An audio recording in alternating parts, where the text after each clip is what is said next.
कांग्रेस नेताओं पर क्या सोनिया का विश्वास कमजोर पड़ गया है या किसी रणनीति के तहत कमेटियों से दूर रखा जा रहा है? दरअसल अखिल भारतीय कांग्रेस कमेटी ने कोविड राहत कार्यबल बनाया, जिसकी अगुवाई G23 में शामिल गुलाम नबी आजाद करेंगे। इस कमेटी में प्रियंका गांधी समेत 13 सदस्य होंगे, जबकि 4 राज्यों की हार के लिए बनी 5 सदस्यीय समिति में महाराष्ट्र के पूर्व सीएम अशोक चौहान के साथ कांग्रेस असंतुष्ट समूह के मनीष तिवारी को शामिल कर चुकी है। लेकिन दोनों ही समिति में मध्य प्रदेश से कमलनाथ, दिग्विजय समेत किसी नेता को जगह नहीं मिली। अब बीजेपी कह रही है कि प्रदेश के नेता न 3 में है न 13 में। अब अंदाज करो आप, मध्य प्रदेश वाले न 3 में है न 13 में। और ठीक है, मान लो कमलनाथ जी और दिग्विजय सिंह को नहीं लेना होगा, राहुल जी वैसे भी पसंद नहीं करते हैं, ये भी मानते नहीं है कमलनाथ जी राहुल जी की, सोनिया जी की। तो और बड़े नेता थे हमारे यहाँ पर, पचौरी जी थे, अरुण यादव जी थे, उनको ले लेते। वैश्विक आपदा की घड़ी में कांग्रेस के शीर्ष नेतृत्व ने मध्य प्रदेश के एक भी आदमी को काबिल नहीं समझा। 2 दिन पहले ही कांग्रेस समिति की बैठक में अध्यक्ष और पीएम इन वेटिंग के लिए पूर्व मुख्यमंत्री दिग्विजय ने राहुल गांधी के नाम को आगे बढ़ाया था, जिसकी चर्चा खूब है। लेकिन अलग अलग कमेटी में उन्हें जगह नहीं मिली, जिस पर बीजेपी ने तंज कसा तो कांग्रेस कह रही है कि जरा अपने भीतर भी झांक लें। मध्य प्रदेश का जो बड़े नेता हैं, चाहे दिग्विजय सिंह जी हों, चाहे कमलनाथ जी हों, चाहे पचौरी जी हों या अरुण, ये सब मध्य प्रदेश में लड़ाई लड़ रहे हैं। ऐसे मौके पर मध्य प्रदेश के जो कांग्रेस के नेता हैं वो यहाँ लोगों की मदद कर रहे हैं, हम जैसे कार्यकर्ताओं को निर्देश दे रहे हैं। और जहाँ तक बीजेपी सवाल उठाया है तो उनसे मेरा यही कहना कि जिनके अपने घर शीशे के हों वो दूसरों के घरों में पत्थर नहीं उछाला करते। कांग्रेस की कार्यकारी अध्यक्ष सोनिया गांधी हैं। पूर्णकालिक अध्यक्ष का चुनाव अभी टाला गया है। जाहिर है आने वाले दिनों में राहुल अध्यक्ष होंगे, जिसकी संभावना बहुत है। लेकिन इससे पहले असंतुष्ट G23 समूह के नेताओं को बड़ी जिम्मेदारी मिलना क्या भविष्य की रणनीति का हिस्सा है? लेकिन बड़ा सवाल, प्रदेश के नेताओं से दूरी क्यों? Bureau report, IND 24।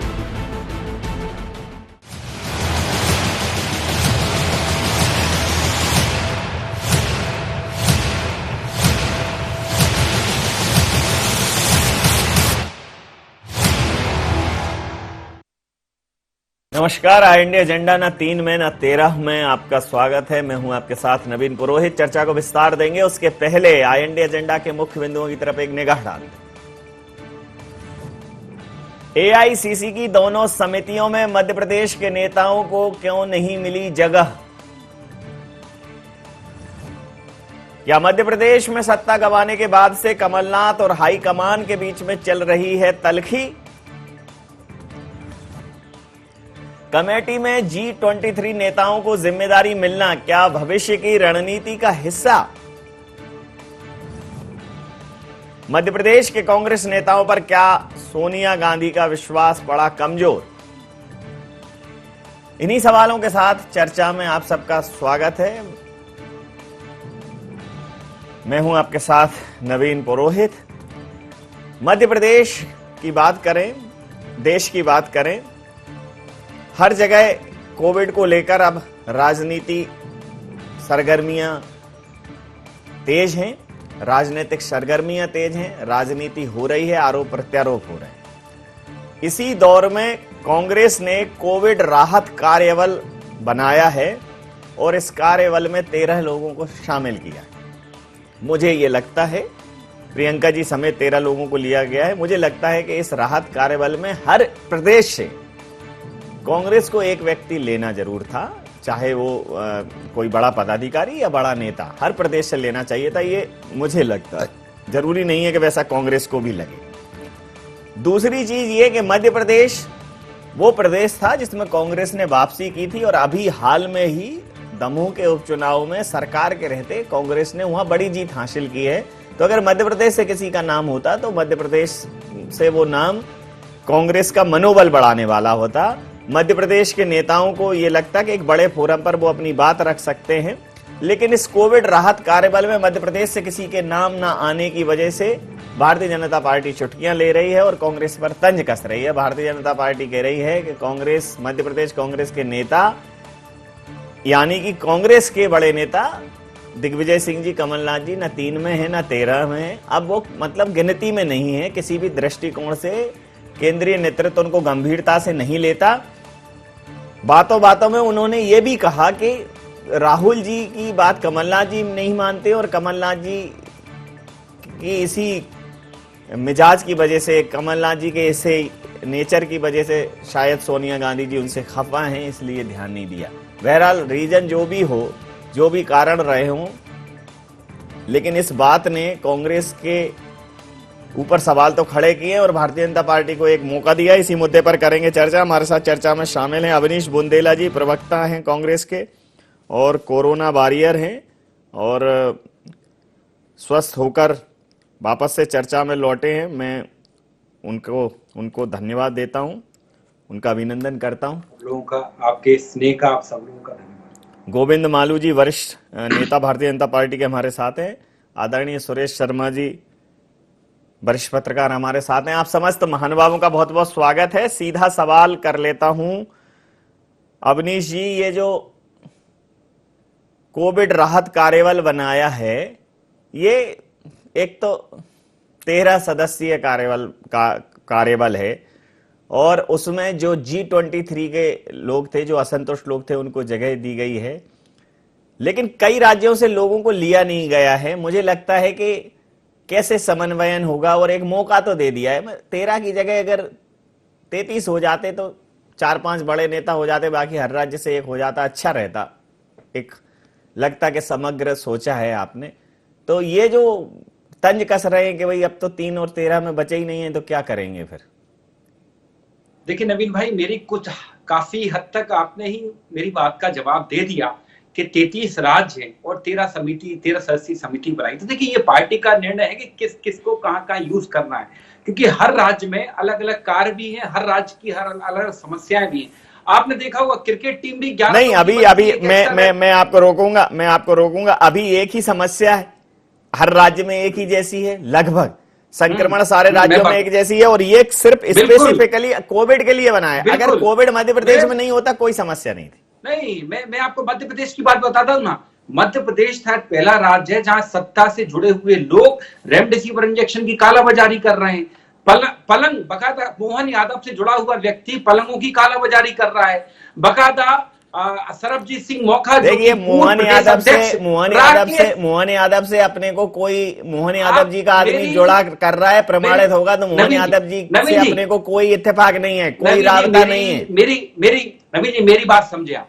तो मध्य प्रदेश में कांग्रेस के नेताओं को कार्य करने के लिए बहुत वैक्यूम है, बहुत काम है, क्योंकि आप देखिए हमारे विधायक निरंतर काम कर रहे हैं, कोरोना वॉरियर्स के तौर पर निरंतर कोरोना के लिए काम कर रहे हैं। चाहे छतरपुर विधायक आलोक चतुर्वेदी जी, जिन्होंने अपने खुद के फंड से बकायदा ऑक्सीजन कंटेंसेटर 80 बुला के बकायदा वितरित किए। आप बकायदा संजय शुक्ला जी का काम देख लें इंदौर में, आप प्रवीण पाठक का काम देख लें। तो मेरे कहने का मतलब है, मध्य प्रदेश में कांग्रेस के नेताओं को कार्य करने के लिए बहुत वैक्यूम है, क्योंकि यहाँ सत्ताधारी पार्टी सिर्फ अपना चुनाव की तैयारियां कर रही है, अपनी ब्रांडिंग कर रही। रोज पेपर में फोटो आते हैं मोदी जी के और शिवराज जी के, लेकिन जिस तरह से यहाँ शव बकायदा नर्मदा मैया में बहाए जा रहे हैं नवीन जी, मैं बता रहा हूं, यह कांग्रेस 13 क्या 3 सदस्यीय समिति बनाए कोई महत्व नहीं रखता है। महत्व रखता है कि मध्य प्रदेश का सत्ताधारी दल क्या कर रहा है, मध्य प्रदेश की सत्ताधारी पार्टी क्या कर रही है। आप अपना महत्व खुद क्यों गिरा रहे हैं? मैं तो रखता है नहीं, हमें नवीन जी ये पार्टी का अंदरूनी निर्णय है, इस पर मुझे नहीं लगता किसी फोरम पर चर्चा होनी चाहिए।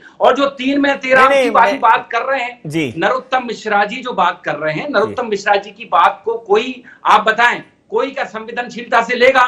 जो कह रहे हैं महाराष्ट्र और उधर राजस्थान से कोरोना है, भैया महाराष्ट्र से आते तो बीच में गुजरात भी पड़ता है, जब उधर से आते हो वो क्या हवाई मार्ग से उठ के जाते हो? तो ये सारी बातें नहीं, महाराष्ट्र से गुजरात क्यों पड़ता है? बॉर्डर लगा हुआ है मध्य प्रदेश का। अरे इनके एक मंत्री कहते हैं बकायदा, उषा ठाकुर जी, कि तीसरी लहर से निपटने के लिए कोविड सेंटर मत बनाइए, आप तो यज्ञशाला बनाइए। जहां इस तरह के सत्ताधारी दल के लोग बात करते हो, जिन इतने असंवेदनशील हों कि जहां लाशें निरंतर नदियों में बहाई जा रही हैं, शमशान घाट पे एक दिन में 50 शवों का अंतिम संस्कार होता है और 5 और 6 बताए जाते हैं नवीन जी, तो कांग्रेस की ये जो 13 सदस्यीय समिति बनी है ना, इसका कोई महत्व नहीं रह जाता है। महत्व रह जाता है कि इस प्रदेश के नेता इस प्रदेश की बेहतरी के लिए कितना कार्य कर रहे हैं। और दूसरी अरे बात, प्रदेश के मध्य प्रदेश नेता में तो आपके यहाँ नहीं है क्या? प्रदेश के नेता मध्य प्रतिपक्ष प्रदेश की में कोई जवाबदेही नहीं है? मध्य प्रदेश में बहुत काम है नवीन जी। यहाँ आने वाले समय में चल। 3 उपचुनाव भी होने, विधानसभा के 1 लोकसभा उपचुनाव भी होना है, तो सबके काम वितरित किए गए हैं। आने वाले समय में सबको जिम्मेदारियां दी जाएंगी। मैं समझ लेता हूँ, गोविंद मालू जी से समझ लेता हूँ। गोविंद मालू जी, ये नरोत्तम मिश्रा जी जो गृह मंत्री हैं और अब सरकार के प्रवक्ता भी हैं, सरकार का मुख्य पृष्ठ हैं, वो कह रहे हैं कि कांग्रेस 3 में है न 13 में, और ये वो नहीं केंद्रीय नेतृत्व मानता है।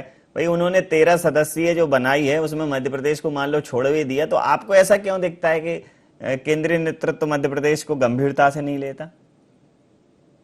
नवीन जी, जो ये लहर आई इसमें सबसे ज्यादा प्रभावित राज्य रहे छत्तीसगढ़, मध्य प्रदेश, गुजरात, और उसके बाद कांग्रेस के नेतृत्व ने मध्य प्रदेश को स्थान नहीं दिया, पहली बात। दूसरी बात, कांग्रेस का नेतृत्व मध्य प्रदेश के कांग्रेस के नेता जिस ढंग से राग लाभ रहे हैं, जिस तरह से छिद्रान्वेषण कर रहे हैं और जिस तरह से कमियां कमजोरियां बता रहे हैं, उसको भी केंद्रीय नेतृत्व ने नजरअंदाज करते हुए इस बात पर मोहर लगाई कि मध्य प्रदेश में पेंडेमिक से निपटने के लिए सरकार ठीक काम कर रही। और उसके अलावा जहां तक आपने कहा कि 13 के 33 भी हो सकते थे, लेकिन जो गंभीर इस संक्रमण से गंभीर प्रभावित राज्य है, कम से कम उनका तो एक नुमाइंदा होना ही चाहिए था। खुद राहुल गांधी जो इतने सुझाव देते थे प्रधानमंत्री को और बड़ा उनको विशेषज्ञ मानते थे कोविड का, कांग्रेस के लोग, बाकी लोग इतना प्रचारित करते थे कि राहुल गांधी ने उस समय ये सुझाव दिया, उन्होंने ये कहा, उन्होंने वो कहा, सरकार ने नहीं माना, प्रधानमंत्री ने माना, कांग्रेस ही नहीं मान रही उनको तो गंभीरता से। टास्क फोर्स में उनकी बहन प्रियंका गांधी को तो रखा है 5वें नंबर पर, लेकिन राहुल गांधी का 13वें नंबर तक भी कहीं पता नहीं है। तो इससे कांग्रेस की प्रायोरिटी क्या है, प्राथमिकता क्या है और किस तरह से वो कोविड को ले रही है, ये भी समझा जा सकता है। और मध्य प्रदेश के मामले में यहाँ के नेताओं की जो आरोप प्रत्यारोप है उनको भी वो दरकिनार कर रही। मध्य प्रदेश तो सीधे कांग्रेस और भारतीय जनता पार्टी के सीधी लड़ाई का राज्य है और कांग्रेस ने सालों साल तक यहाँ पर सत्ता भी प्राप्त की है। और अभी चुनाव में पिछली बार 15 महीने उनकी सरकार रही, उसके बाद मध्य प्रदेश की उन्होंने उपेक्षा नहीं की। उन्होंने ये इस बात पर मोहर लगाई है कि मध्य प्रदेश में सरकार ने कोविड से निपटने के लिए जो भी काम कर रही है वो ठीक कर रही है। और क्योंकि ये अनुभवहीन है जो नेता जिनको जमीनी सच्चाई का मालूम नहीं है, नहीं तो उनको उस टास्क फोर्स में जरूर जगह मिलती। जब राहुल गांधी को भी जगह नहीं मिली, उनके सिपहसालार को भी जगह नहीं मिली, तो हम ये मान सकते हैं कि मध्य प्रदेश की कांग्रेस को केंद्र जनता तो गंभीरता से ले ही नहीं रही है, इनका केंद्रीय नेतृत्व भी गंभीरता से नहीं ले रहा है। जी, समझ लेता हूं।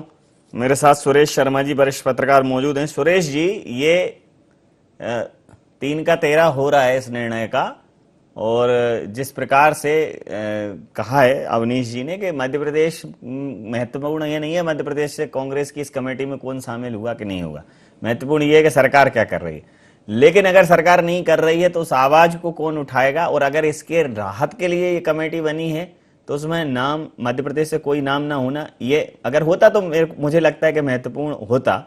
आपको क्या लगता है? नहीं, जब भी किसी राज्य का प्रतिनिधित्व नहीं होता है तो ये एक उस राज्य का नेतृत्व उस कमेटी में प्रतिनिधित्व करने के लायक नहीं होता। इसलिए ये तो एक बात है, लेकिन चूंकि 13 ही कमेटियां बनना है, 13 ही सदस्यों की कमेटी है, इसलिए मध्य प्रदेश में 13 में एक नेता नहीं होंगे तो वो 15वां, 18वां, 20वें नंबर पर होंगे, ये हो सकता है। इसलिए ये विषय अपने आप में गंभीर है कि किसी राज्य का जो शासन करते हुए हटा है उस राज्य का प्रतिनिधित्व नहीं किया गया। दूसरा एक बिंदु मैं इसमें ये समझ रहा हूं कि जो सरकार नहीं संभाल पाए नेता दिग्विजय सिंह जी और कमलनाथ जी, उनको इस प्रकार की कमेटियों में लेकर के कोई बहुत बड़ा लाभ नहीं हो सकते, क्योंकि प्रबंधन जो है, जो अपने राज्य में ही नहीं कर पाए या अपनी सरकार को रोकने का प्रबंधन नहीं कर पाए, उस कमेटियों में कोविड जैसे मामले में क्या प्रबंधन करेंगे।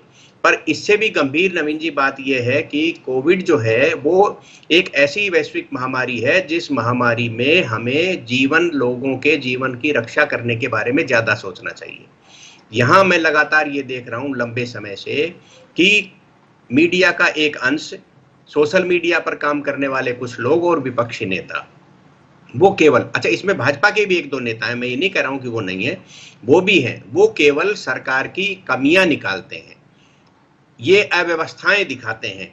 मैं टीवी चैनल्स कुछ जो राष्ट्रीय हैं, मध्य प्रदेश की बात नहीं कर रहा हूं, राष्ट्रीय टीवी चैनल्स पर मैं ये देख रहा हूं कि जो 20 दिन पुराने फुटेज हैं वो दिखा करके आज भी ये समझाने की कोशिश की जा रही है कि ये ऑक्सीजन के लिए रो रहे हैं, और ये क्योंकि ये एक ऐसी महामारी थी जिस महामारी में दूसरे दौर में आकलन सबके फेल हो गए, और इस आकलन फेल होने में जो पैदा हुई उसको समेटने में पूरे युद्ध स्तर पर पूरे राजनीतिक दलों को भी, पूरे जो है ब्यूरोक्रेट्स को भी लगना चाहिए था। तो मुझे लगता है इस मामले में विफलता है। सरकार की विफलता तो स्वाभाविक मानी जाएगी, लेकिन अन्य राजनीतिक नेताओं की भी विफलता है, क्योंकि वो जान बचाने की बजाय उनको कमियां दिखा करके भयभीत करने में लगे रहे। ये देश के लिए द्रोह पक्ष है। जी। मैं अगली बात ये कहना चाहता हूं कि कांग्रेस पार्टी बैठ करके जब आलोचना कर ही रही है तो ये कमेटी बना करके आलोचना करने का क्या औचित्य है, क्योंकि क्या करेंगे। मुझे वो दिन याद है जब श्रीमती सोनिया गांधी ने यह कहा था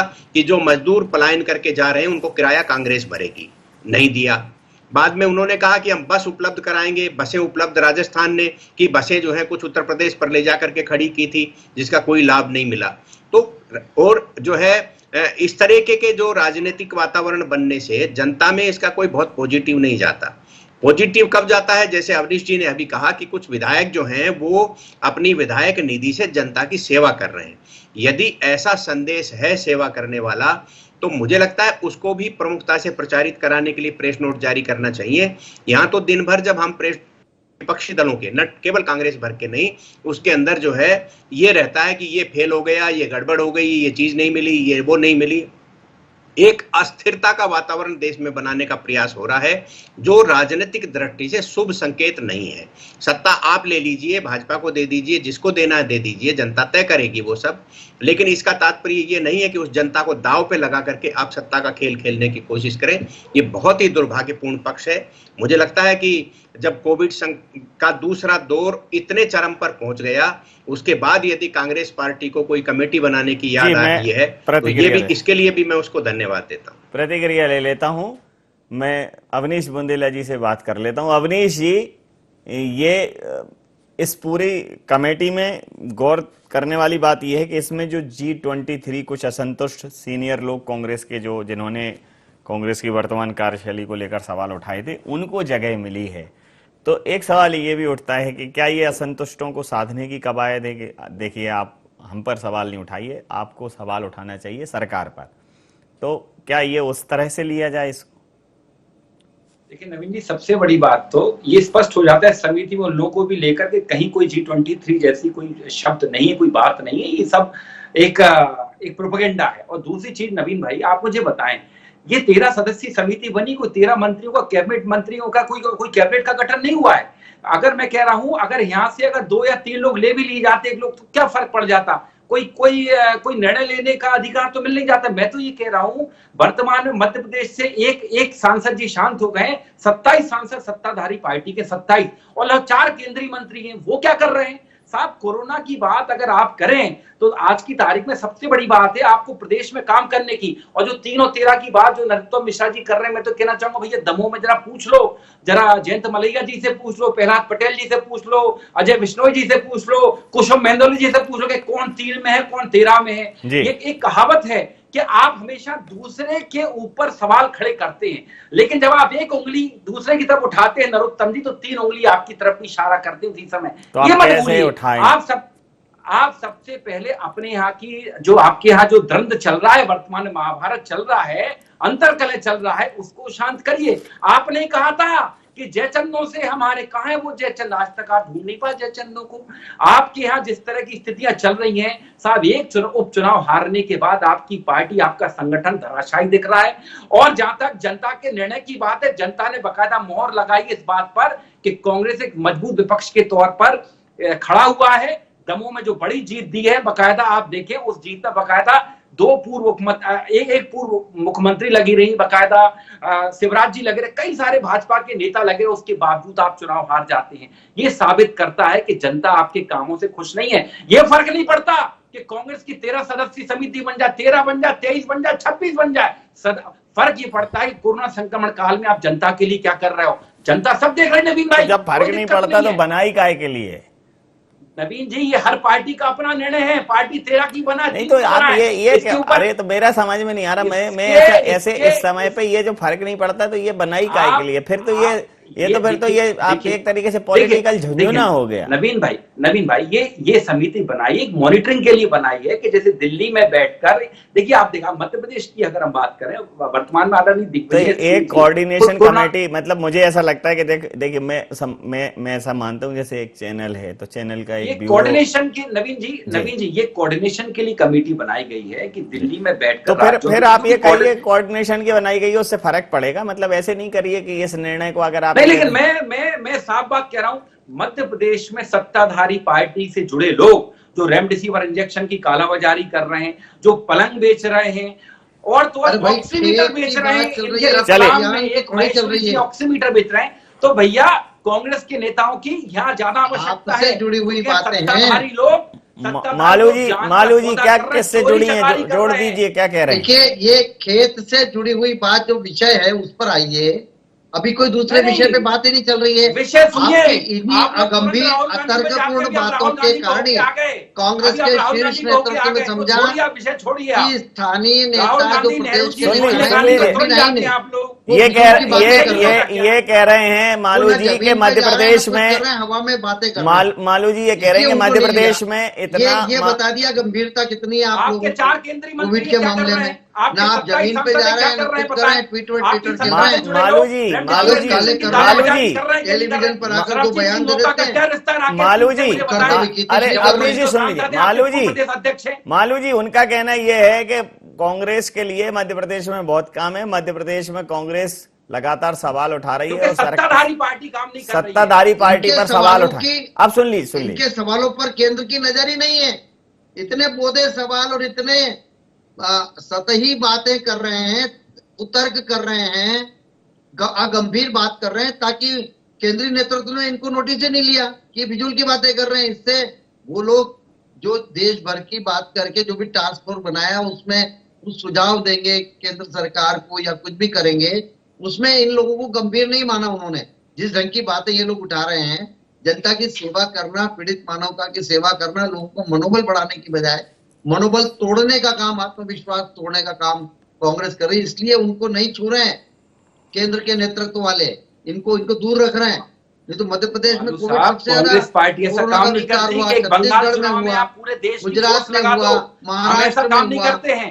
कौन सी गंभीरता है आपके नेताओं को? गंदा खेल खेलते यहाँ के अनुभव होते हैं, वो शेयर करते हैं। आपको मुबारक हो। अरे भाई, बात तो हमारी कुछ नहीं चल रही, हमारी तो आपकी चल रही बात कि टास्क फोर्स बनाया, उसमें मध्य प्रदेश के नेता क्यों नहीं है? मध्य प्रदेश को ठीक है, पूर्व अध्यक्ष जिनकी पैरवी यहाँ के नेता कर रहे हैं वापस अध्यक्ष बनाने के लिए, वो तक नहीं है उसमें। ये आप बड़ी बातें कर रहे थे, क्षमा करें, राष्ट्र को सुझाव दे रहे थे। मुबारक हो, जनता सब देख रही। नवीन जी, भाजपा को करने देख ही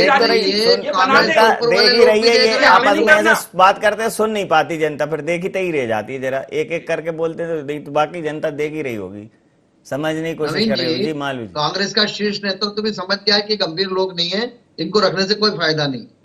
न इनको जमीन की सच्चाई का अनुभव है, न कुछ है, केवल कुतर्क करते, अगंभीर बातें करते, इसलिए उन्होंने भी अपने स्थान नहीं दिया। चलिए, मैं अंत प्रतिक्रिया के साथ चर्चा समाप्त करूंगा। सुरेश शर्मा जी, भले ही ये 3, 13, 23, 33 का आंकड़ा कोई मायने रखता नहीं रखता, लेकिन चूंकि इसका नाम कोविड राहत कार्य बल है, कोविड रिलीफ वर्क फोर्स है ये, टास्क फोर्स बताया। हाँ जी जी, task force, covid relief task force है।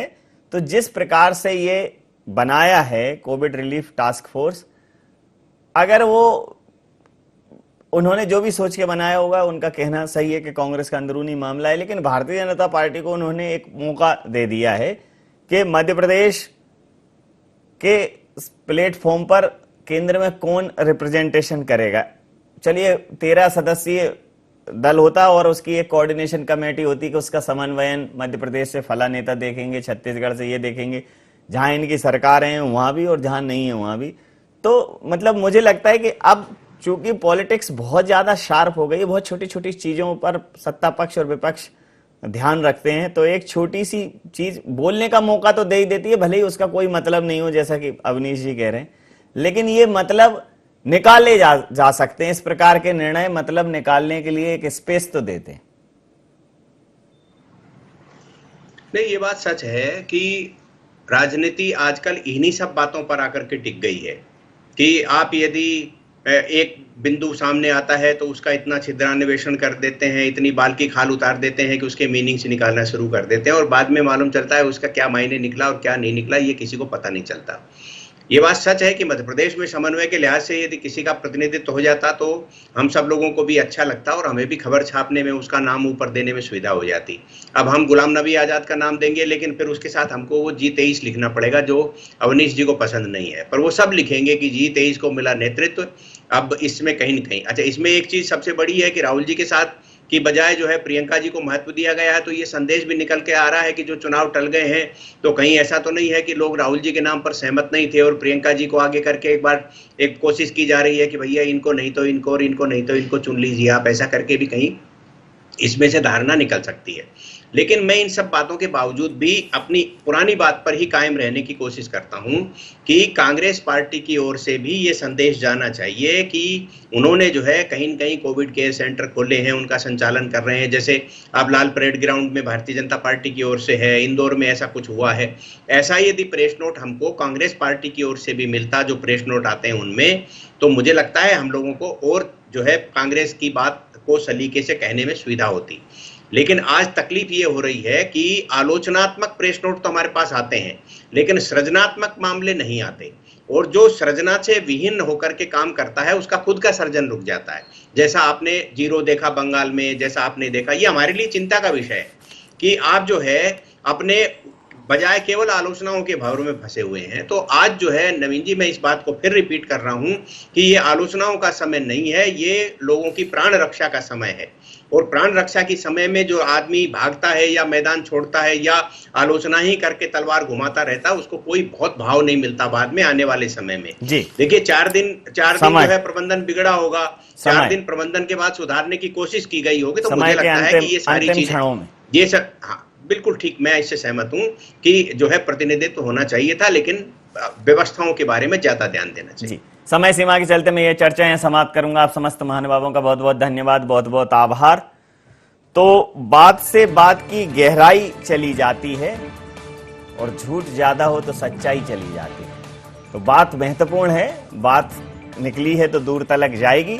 ये कांग्रेस को या किसी भी राजनीतिक दल को सोचना पड़ेगा, क्योंकि अब बातों को लेकर ही बातें होती हैं और फिर कुछ मतलब की होती हैं और कुछ बेमतलब की होती हैं। लेकिन इन बेमतलब और मतलब की बातों के दौर में ये जरूर जेहन में रहे कि ये जनप्रतिनिधि हैं, जनता का प्रतिनिधित्व करते हैं। तो जनता से जो बातें और वादे किए हैं, उनके सुख दुख में खड़े होने की जो बातें की हैं, उन पर ध्यान जरूर रहे। बाकी राजनीति जिस दौर से चल रही है उसको तो अभी बदलना लगभग नामुमकिन है। IND एजेंडा में इतनी, आप बने रहिए IND 24 के साथ और देख रहिए IND 24। नमस्कार।